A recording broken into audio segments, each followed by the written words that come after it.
Olá, crianças! Estamos aqui para mais uma história.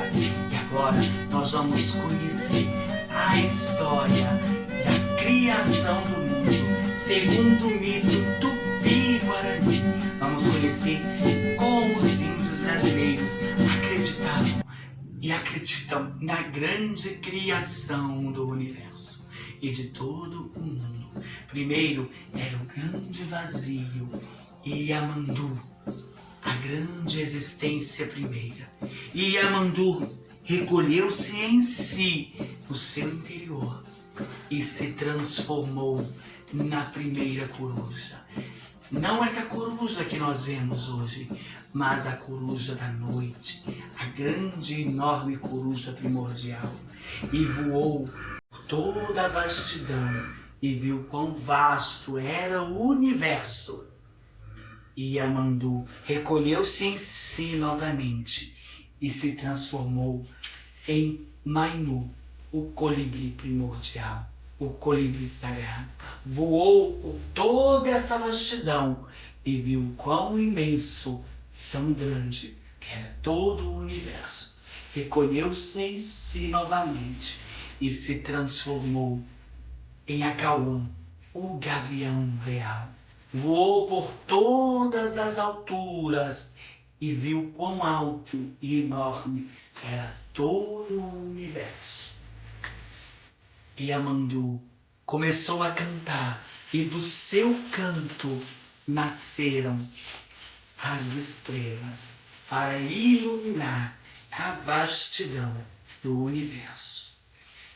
Yamandu foi cantando e nascendo todas as estrelas que iluminavam a vastidão do universo. E Yamandu ainda criou a nossa Mãe Terra, uma grande serpente luminosa e prateada que viajava em forma de espiral por todo o universo, iluminando e deixando um rastro luminoso. E a grande Mãe Terra foi se recolhendo e se transformou em um grande jabuti e se encolheu e descansou. E Yamandu tirou do próprio coração Tupã, o grande Deus. E Tupã começou a cantar junto com Yamandu para criar tudo o que existe. E Tupã viajou pela vastidão e encontrou nossa Mãe Terra. Encontrou o imenso jabuti e no casco do imenso jabuti criou as montanhas, os rios, as matas e todas as formas físicas de vida. E a Tupã tirou também do seu coração o primeiro ser, a Vidaquaquá, e Anderovussu, o primeiro adornado, o primeiro ser, nosso primeiro ancestral humano. E Anderovussu, junto com Tupã, seguiam. E Tupã disse a ele: vai e vive na terra e começa a criar e a cuidar de tudo que há na criação. Mas Anderovussu disse: eu não sei como andar na terra. E Tupã disse: vai nas 4 direções e em cada uma delas você vai encontrar um professor, um ser mágico que vai lhe ensinar a viver na terra. E Anderovussu seguiu na direção sul e encontrou em Doviju a palmeira primeira, a palmeira azul, bailando com o vento, e perguntou: como posso viver nessa terra? E Endovi disse: entra em mim, vive comigo e encontrará as respostas para o que quer saber. E Anderovuçu recolheu-se dentro da grande palmeira azul. E viveu durante muito tempo como uma palmeira, movido ao vento, mas fixo no solo, tirando a seiva para sobreviver. Endovi voltou e disse: pronto, agora já pode sair. Você já sabe como é ser uma palmeira. E Anderovuçu saiu da grande palmeira e seguiu na direção norte. E na direção norte encontrou uma grande pedra e perguntou: como posso saber como viver nessa terra? E a grande pedra disse: entre em mim e você saberá. E Anderovuçu recolheu-se na grande pedra e viveu por muito tempo com uma grande rocha, sentindo os ventos, a água, a chuva. E depois de um tempo, a grande pedra reclamou o seu corpo novamente. E Anderovuçu saiu e seguiu na direção oeste. E na direção oeste, ele encontrou Iauretê, a onça primordial, a primeira onça ancestral. E perguntou: como posso saber como viver aqui? E Iauretê disse: entre em mim. Vive comigo e saberá como viver na terra. E Anderovuçu tomou a forma de Iauretê e aprendeu a ser um grande leopardo, um grande felino sobre a terra, buscar seu alimento e a viver entre a vida na terra. Mas depois de um tempo, Iauretê reclamou seu corpo novamente. E Anderovuçu deixou o corpo de Iauretê e seguiu na direção oeste. Viu uma grande montanha, subiu, entrou na caverna e viu uma grande serpente prateada. Era a nossa Mãe Terra, que estava encolhida, dormindo. E Anderovuçu perguntou à grande Mãe Terra como era viver nela. E a grande Mãe Terra, naquela gruta e caverna, começou a moldar um corpo. Moldou um grande corpo. Colocou cristais nos olhos.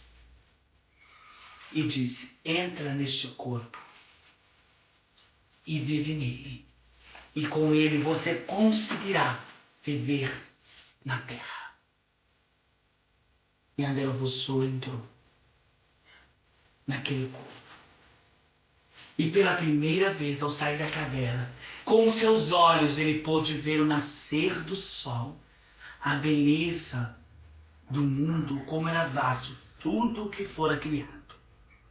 E começou, como Tupã, a cantar. E a Mãe Terra disse: tudo que sair da sua boca criará vida.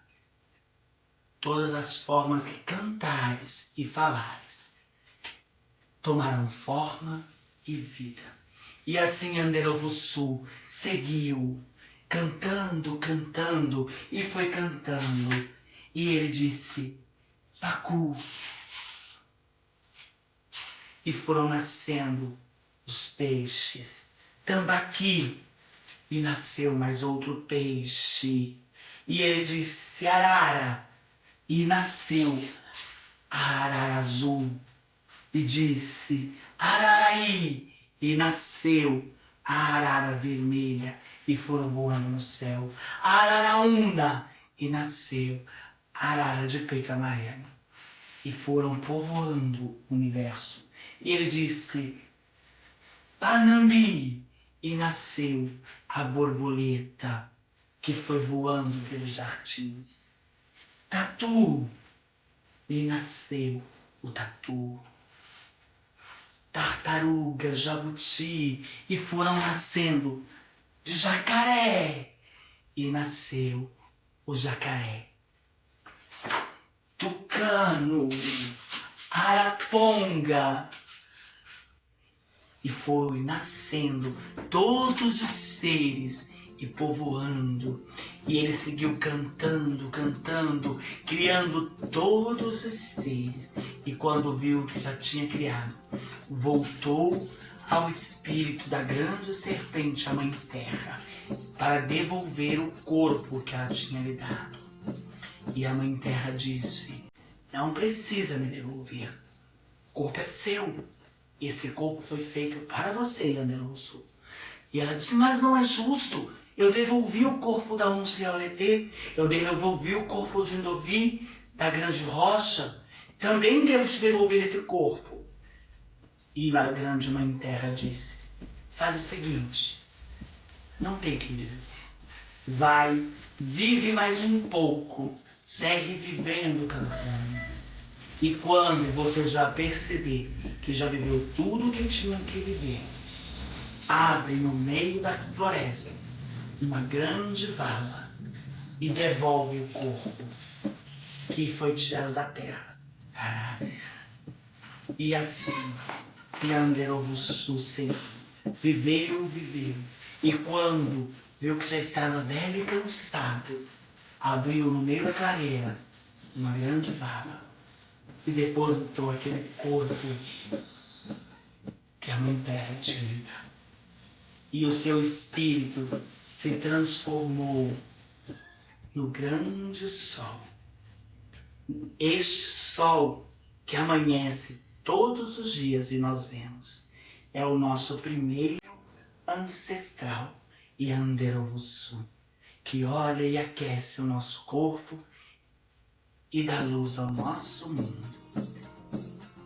E essa linda história entrou por uma porta e saiu pela outra.